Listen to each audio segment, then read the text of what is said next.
Do you think that couples should live together before marriage to test their compatibility? Personally, I feel like it depends. Even though I'm not a fan, yes, I mean, I always believe that things are, or life experiences are relative. So when they are living together, what are they going to be doing? What are the agreements to what they are going to do when they live together? Your girlfriend does a washing at your place, right? Would you call it that? But you are not living together to test your compatibility. So she comes over. Down, but she goes back. Let me just put that out. So you've not. So when she comes over, what do you do? Oh, we talk. We go over our previous slides that we learned in class, and then we read the Bible, morning devotion. We talk about business. Stop lying. I'm serious. Okay, fine. We are very, very serious students. So something like that. I don't think there'll be an itinerary for living together. It's just to see if we can cohabit well. Okay, since we are discussing towards marriage, I'm thinking that I'm putting it in the context that they are not going to be doing what married people do, because it's. See, let's be real. Oh no, they will be having sex. Everybody does that. Hey, then not everybody. Some people. Okay, most people do that. Most people have sex with their significant others, their boyfriends, partners, whatever. So that I feel like that. But if you are living together with your partner, chances of you having sex is so high. Exactly. So if you want some of us are we don't have sex. Are you practicing celibacy? No, I didn't say that. No, not at all. I'm not. But then if your goal is to practice celibacy and you are living together, I don't think it's wise. So should they live together to test it or not? Or you can do without? I don't think you should live together. Why do you think so? I feel a lot can go wrong.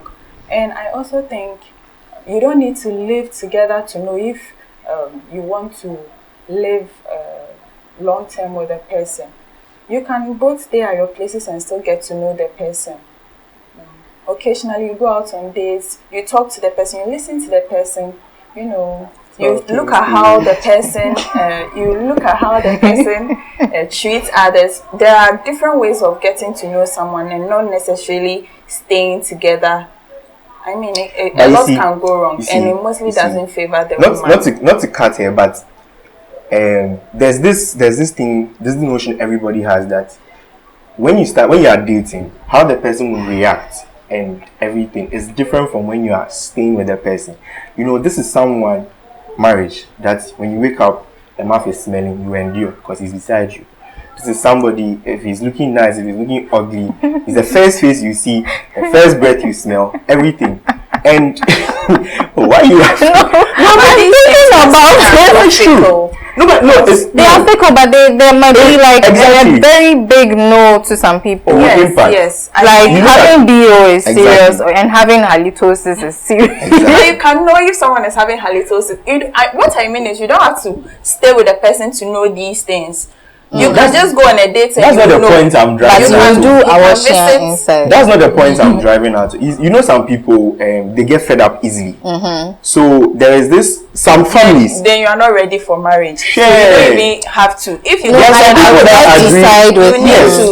I was going to say that I get tired of people. I like to sleep on my bed alone. Yes. I don't like to cuddle. Yes. I want space. Yes. So I feel like there are some marriages out there that I would like to have my own room, that kind of thing, rooms. And I don't think it's a problem. Just come and have sex. These are things you can discuss. Do you have to live together? Practicalize it. You have to live together to know if you want to share a room. Yes, I feel like at some point let's just cohabit for a while and see. No, let's not. In the test one, because in relation, like. You've like, okay, I'm not going to generalize it, but you go away on trips with your significant other. Sometimes you live in the same space for maybe a weekend, a few days. It's part of it. So in some way you're doing it, right? But the cohabitation cohabitation, we know, or we are talking about here, is living together with the person, like, living. You don't have your place. You've moved to the place. You're like married without the law. I feel it's not so I don't bad. Think it's advisable.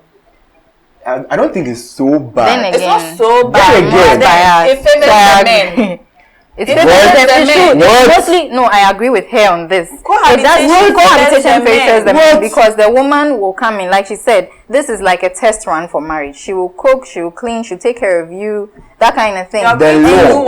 She's going to do wife duties without the marriage. The law itself states that when you live together with a woman for more than 5 years, both of you have become legally married. No. It's that's what the law says. And this is the annoying part. Wait, this is the annoying part. I'm coming. This is the annoying part. The lady is now entitled to whatever property you have.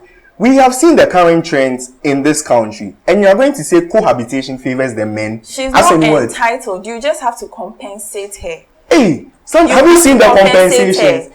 The football player that his wife almost took 50% and compensation. They were married at 18 years. 50%. You want to take 50% from my money? Hakimi. Yes, they were married. So you want to take 50%? So 50%. They were married and they had kids. Hey.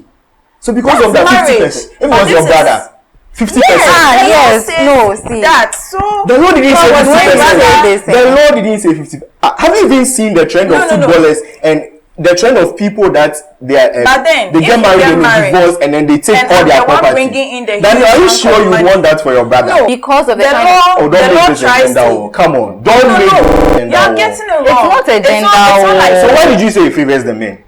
I have my reasons. I'm talking about the compatibility test thing. It does favor him. See, I'm telling you that cohabit with your girlfriend and see how your life will change. You will be taken care of. That's the one thing that you mostly lack. It is not absurd. Oh, come on. It is good for your mental, physical, emotional. So why did you ask her to cohabit with? And why are you dating her? Why? You think cohabitation, we force the partner to come and live with us? Or you both agree to it. So why are you making it one-sided? It's not one-sided, but it is beneficial to you. Oh, no, you can't see. Because if she's, let me when I buy food outside, Elon is saying that who eats it. Relax with the food. I'm so Elon is saying that you want to cohabit. Where? You pay my bride price. Hey, Elon, you don't get what she's saying. What I'm trying to say is that I'm not talking about the marriage, bride price, whatever thing. I'm saying that in that cohabitation stage, every woman who her man tells her, let's cohabit, move in with me. That is where the man says it. No, but do you know there are ladies that also ask? I mean, to come and move in with them. That's a new trend. That's a new trend. Don't make this a gender war at all. I'm not making it a gender war. So why are you saying you benefit you really like doing this? No, but you're making it a gender war. You are making it a gender war. I'm just trying to say from a woman's point of view, because I am a woman. And I'm also a man. It benefits the women in the way that she is protected by him. They live together. She has that security that, oh yes, this is my man and I'm with him and he takes care of me and pays my bills and whatever. It favors both parties, but I'm trying to say that in that stage, right? It favors the men more. I still don't agree. I'm not trying to derail your point. All I'm trying to say is that when you were making the point and you said that, you made it general. It's both parties that agree. But I have an ache the moment you put it out there that it favors the men more. That's why I waited for you to explain. But then she has her reasons for saying that. Yes. And it is okay, fine. It is my truth. I was on to something, but then thank you. When you said, when you raised Hakimi's issue, I felt you weren't being fair. For example, because you are doing it to there are cases where women are also paying more. Example is Kelly Clarkson.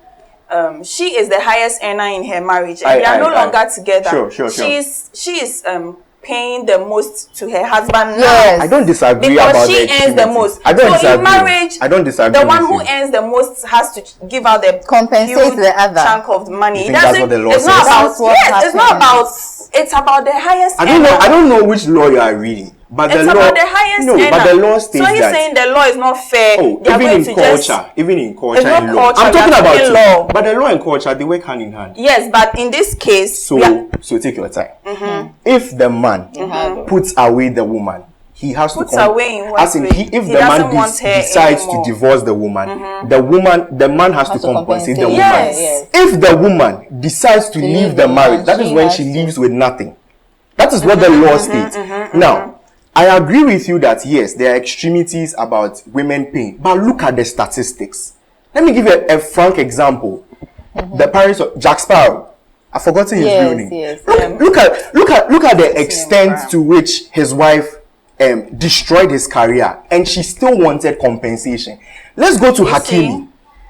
Look at the extent to. Let's bring it to our Ghanaian. I think that if you are sharing 50-50, both of us did the work. Both of us were trying to keep the marriage. Why do some women want 80%? They feel they deserve You see, it. when you 80%, want because what, you carry the child? No, when you want 80% and higher, you need to convince the court. You can't just go and say, I want 80% and you the can't court just will give say you 80%. she comes with reasons why she feels like she deserves deserves it. 80%. Yeah, you need to Yes. prove to them why you deserve 80%. They'll sit over it and deliberate and see if indeed you truly deserve And 80%. I was so appalled seeing women. Hakimi. If it was his sister, that was the wife. Blah blah blah. If it was you and it was your brother that someone was to take 80%. So right now, is it advisable to cohabit or not? That's what we're I feel like talking about. it's relative. I feel like it's relative. It depends on both of you. If you guys agree, whatever happens to you, if they show you shaggy, it's on you. Exactly. If it works, my ladies, it's fine. But there's nothing wrong with it. Please don't cohabit with anybody. I beg you. Please do at your own peril. If you want to, please do. Don't let them lie to you. Men, it doesn't benefit us. We are dying in silence. Look, see. Have you seen the suicide rates? So you think it's because of cohabitation? Hey, Charlie, see. You think it's because of cohabitation? Do you know it's very difficult for a man to You think it's because... I'm not saying that. Better. Don't put words in my mouth. All I'm saying is, like, once there is a finger on it and someone puts it out there, it benefits me. I don't know, my body begins to itch. Like, I'm really itching. How can it... Hey! So it doesn't benefit No. you. So how? Okay, fine. It benefits the both women. parties. Okay, I don't even limit to the true. women. It benefits both parties. It benefits men. No, stop saying that. How? I say, and then your response is the men become better. Yes, I agree. When you have a very nice girl, you look good. I mean, you smell good. I mean, you look like. Also. Have you gotten a bad girlfriend before? I don't have no girlfriend. See, I don't do well. You don't understand. But you're the one who asks for it. So, do you know how difficult it is to get out of toxic relationships? You see, if that is not a topic. So we have before you get to the stage of cohabitation, before you get to the stage of cohabitation, you've probably been with this person for a while, and you are convinced that men weren't you the same people on the previous show that said that someone can show you a behavior today, when you enter the relationship they'll show you a different one? But even in marriage, so what are you saying? So then the coach you are saying, is it laughing? So the coach you are saying is invalid. Is it invalid? You said it. You said it in the previous show. You said it. You made it loud. You told our viewers that someone can show you A when he enters the relationship or the marriage. You show you all we were trying to say. Someone can show you a talking stage, cohabitation stage. All we're trying to say is nothing is certain. Which I agree. Perfect. You are right. But that favors the men more, dear. What are you saying? Well, that's my problem. That's your problem. Viewers to tell us what they think, because I feel like he always does this thing where no, it's the truth. Where he tries to put me in the corner. But it's your own way. It's a gender issue. You see, that's the thing. When I'm talking about it, no, but that's what you do. That's what you do. Let's leave it to the viewers. Yes. Are we being biased? And please let us know what you think about this. Should couples live together to test their compatibility before marriage? But let us know what you think. Kindly like, subscribe, and leave your comments. We appreciate it. Thank you very much.